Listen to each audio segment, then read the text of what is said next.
Hey guys, welcome to Tech Team channel. Hope you guys having a very nice day. In this video, I'm gonna show you how can you set fingerprint lock on display in any mobile phone. So for that, at first just go to your phone settings.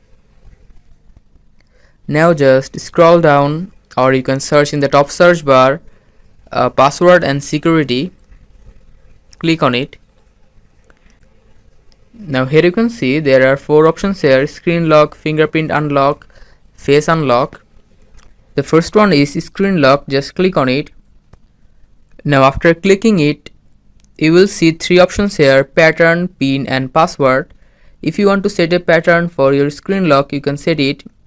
If you want a pin, you can give it, or if you want a password, you can also give the password. And there is also a fingerprint unlock. Just click on it, the second option in the top, and after clicking it, here you will see you need to just add your fingerprint.